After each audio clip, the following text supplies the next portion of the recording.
Hi hello ಎಲ್ರಿಗೂ ನಮಸ್ಕಾರ.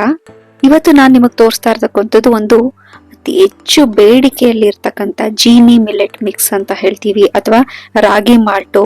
Daily ಕೆಲ್ಸಕ್ಕೆ ಹೋಗೋರು ಬ್ರೇಕ್ಫಾಸ್ಟ್ ಅನ್ನ ಸ್ಕಿಪ್ ಮಾಡಿ ಯಾವ್ದಾದ್ರು ಮಿಲೆಟ್ ಮಿಕ್ಸ್ ಅನ್ನ ಕುಡಿಯುವಂತವರಿಗೆ ಮನೆಯಲ್ಲಿ ಯಾವ ರೀತಿ ನಾವು ಆರೋಗ್ಯಕರವಾಗಿ ಮಿಲೆಟ್ ಮಿಕ್ಸ್ ಅನ್ನ ಮಾಡ್ಕೊಳ್ಬಹುದು ಅನ್ನೋದನ್ನ ತಿಳಿಸ್ಕೊಡ್ತಾ ಇರುವಂತದ್ದು.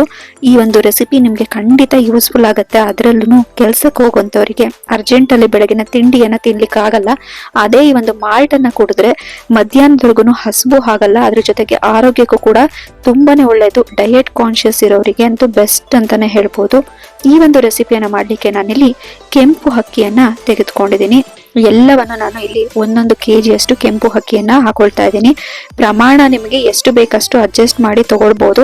ನೀವು ದೊಡ್ಡ ಪ್ರಮಾಣದಲ್ಲಿ ಮಾಡಿದ್ರೆ ಇದು ಆಲ್ಮೋಸ್ಟ್ ಒಂದು 2 ರಿಂದ 3 ತಿಂಗಳವರೆಗೂ ಈ ಮಿಲೆಟ್ ಮಿಕ್ಸ್ ಬರುತ್ತೆ. ಮನೆಯಲ್ಲಿ 2 ರಿಂದ 3 ಜನ ಈ ಒಂದು ಮಿಲೆಟ್ ಮಿಕ್ಸ್ ಅನ್ನ ಕುಡಿದ್ರೆ, ಇಲ್ಲ ಒಬ್ಬರೇ ಕುಡಿತೀವಿ ಅಂದ್ರೆ 6 ತಿಂಗಳವರೆಗೂ ಆಗುತ್ತೆ ಇದು.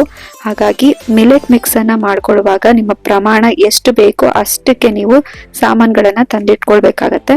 ನಾನಿಲ್ಲಿ ಕೆಂಪು ಅಕ್ಕಿಯನ್ನ ಚೆನ್ನಾಗಿ ಘಮ್ ಅನ್ನೋ ಹಾಗೆ ಹುರ್ಕೊಂಡಿದ್ದೀನಿ. ಕಬ್ಬಿಣದ ಬಾಣಲೆನಲ್ಲೇ ಹುರ್ಕೊಳ್ತಾ ಇದ್ದೀನಿ ನಾನು. ಇದಾದ್ಮೇಲೆ ನಾನು ನವಣೆಯನ್ನ ಹುರ್ಕೊಳ್ತಾ ಇದ್ದೀನಿ. ಇದನ್ನು ಕೂಡ ನಾನು 1 kg ಅಷ್ಟು ನವಣೆಯನ್ನ ತೆಗೆದುಕೊಂಡಿದ್ದೀನಿ. ಇದನ್ನು ಕೂಡ ಗಮ್ ಅಂತ ಸ್ಮೆಲ್ ಬರ್ಬೇಕು ನೋಡಿ, ಅಲ್ಲಿವರೆಗೂ ಹುರ್ಕೊಳ್ಬೇಕು. ಸ್ವಲ್ಪ ಗಮ್ ಅಂತ ಸ್ಮೆಲ್ ಬಂದು ಕಲರ್ ಕೂಡ ಚೇಂಜ್ ಆಗಿ ಚಿಟಪಟ ಅಂತ ಬರೋವರೆಗೂ ಹುರ್ಕೊಂಡು ಅದನ್ನು ಒಂದು ದೊಡ್ಡ ಪಾತ್ರೆಗೆ ಹಾಕೊಳ್ತಾ ಇದ್ದೀನಿ. ಹೀಗೆ ಪ್ರತಿಯೊಂದನ್ನು ನಾವು ಡ್ರೈ ರೋಸ್ಟ್ ಮಾಡ್ಕೊಂಡು ಒಂದು ಪಾತ್ರೆಗೆ ಹಾಕೊಂಡು ಮಿಲ್ನಲ್ಲಿ ಬಿಡಿಸ್ಬೇಕು. ಈಗ ರಾಗಿಯನ್ನು ಕೂಡ ನಾನು ಅಷ್ಟೇನೆ 1 kg ಅಷ್ಟು ರಾಗಿಯನ್ನ ತೆಗೆದುಕೊಂಡಿದ್ದೀನಿ. ಅಥವಾ ಒಂದು ಸೇರ್ ಅಂತ ಹೇಳ್ತೀವಲ್ಲ, ಒಂದು ಸೇರಷ್ಟು ಬಳಸ್ಕೊಳ್ಬಹುದು. ರಾಗಿಯನ್ನು ಹುರಿದು ನಾನು ಹೀಗೆ ಒಂದು ಪಾತ್ರೆಗೆ ಹಾಕೊಳ್ತಾ ಇದ್ದೀನಿ.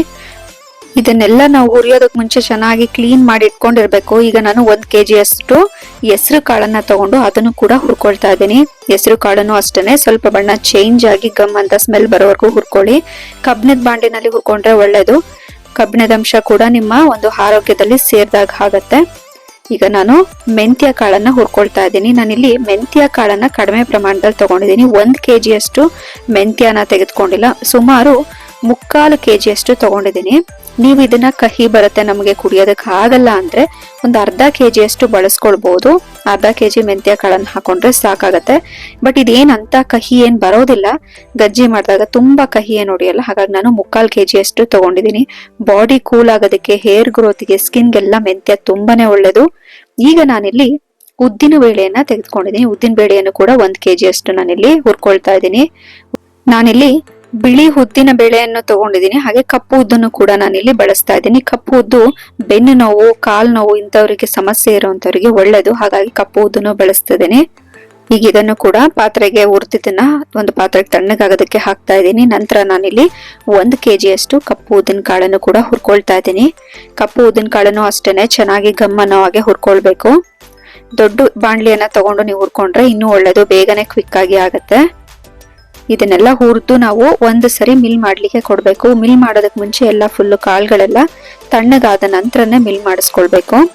ಕಾಳುಗಳನ್ನೆಲ್ಲ ಉರಿಯೋದಕ್ಕೆ ನಿಮ್ಗೆ ಸುಮಾರು 6 ರಿಂದ 7 ನಿಮಿಷಗಳ ಕಾಲ ಬೇಕು. ನಾನಿಲ್ಲಿ ಅಷ್ಟು ಲಾಂಗ್ ವಿಡಿಯೋ ಆಗುತ್ತೆ ಅಂತ ಸ್ವಲ್ಪ ಫಾಸ್ಟ್ ಆಗಿ ನಾನು ಸ್ಕಿಪ್ ಮಾಡಿ ವಿಡಿಯೋನ ಎಡಿಟ್ ಮಾಡಿದ್ದೀನಿ ಅಷ್ಟೇ.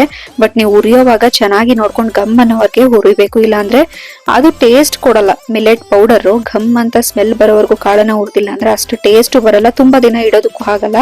ಹಾಗಾಗಿ ನೋಡ್ಕೊಂಡು ಹುರ್ಕೊಳ್ಳಿ. ನಾನು ವಿಡಿಯೋನಲ್ಲಿ ಅದನ್ನೆಲ್ಲ ಎಡಿಟ್ ಮಾಡುವಾಗ ಕಟ್ ಮಾಡಿ ಹಾಕಿದ್ದೀನಿ ಅಷ್ಟೇನೆ, ತುಂಬಾ ಲಾಂಗ್ ಪ್ರೊಸೀಜರ್ ಆಗುತ್ತೆ ಅಂತ. ಈಗ ಎಲ್ಲಾ ಕಾಳುಗಳನ್ನು ನಾವು ಇಲ್ಲಿ ಹುರಿದು ಹಾಕಿದೀವಿ, ನೋಡ್ತಾ ಇದಾರಲ್ಲ. ಈಗೆಲ್ಲ ಮಿಕ್ಸ್ ಮಾಡಿದೀನಿ. ಇದನ್ನ ನಾವು ಮಿಲ್ ಮಾಡಿಸ್ಕೊಂಡ್ ಬರ್ಬೇಕು. ಮಿಲ್ ಮಾಡಿಸ್ಕೊಂಡ್ ಬರೋದ್ವಾಗ ನೀವು ಅದನ್ನ ನೋಡಿ ನೈಸ್ಗೆ ನುಣ್ಣಗೆ ಮಿಲ್ ಮಾಡಿಸ್ಬೇಕು. ಆಗ ಮಾಡಿದ್ರು ಕೂಡ ಒಂದ್ಸರಿ ಜರಡಿ ಹಿಡಿಬೇಕಾಗತ್ತೆ. ನಾನಿಲ್ಲಿ ಮಿಲ್ ಮಾಡಿಸಿರೋದನ್ನ ಆಲ್ರೆಡಿ ಜರಡಿ ಹಿಡಿದು ಈ ಒಂದು ಬಾಕ್ಸ್ಗೆ ಫಿಲ್ ಮಾಡಿ ಇಟ್ಟಿದ್ದೀನಿ. ಈಗ ಇದನ್ನ ನಾವು ಮಿಲೆಟ್ ಮಿಕ್ಸ್ ಅನ್ನ ಯಾವ ರೀತಿ ಮಾಡ್ಕೊಳ್ಳೋದು ಅಂತ ನೋಡೋಣ ಬನ್ನಿ. ನಾನಿಲ್ಲಿ 2 ಟೇಬಲ್ ಸ್ಪೂನ್ ಅಷ್ಟು ಮಿಲೆಟ್ ಮಿಕ್ಸ್ ಅನ್ನ ತಗೊಂಡಿದ್ದೀನಿ. 2 ಟೇಬಲ್ ಸ್ಪೂನ್ ಮಿಲೆಟ್ ಮಿಕ್ಸ್ಗೆ ನಾನು 2 ಗ್ಲಾಸ್ನಷ್ಟು ನೀರ್ನ ಹಾಕೊಳ್ತಾ ಇದ್ದೀನಿ. ಹಾಗೇನೆ ರುಚಿಗೆ ತಕ್ಕಷ್ಟು ಸ್ವಲ್ಪನೇ ಸ್ವಲ್ಪ ಉಪ್ಪನ್ನ ಹಾಕೊಳ್ಬೇಕು. ಕಲ್ಲು ಉಪ್ಪನ್ನ ಹಾಕೊಳ್ಳಿ ಸಾಕು. ಈಗ ತಣ್ಣೀರ್ನಲ್ಲೇ ಇದನ್ನ ಚೆನ್ನಾಗಿ ಗಂಟಿಲ್ದಿರೋಂಗೆ ಕಲ್ಸ್ಕೊಳ್ಬೇಕು.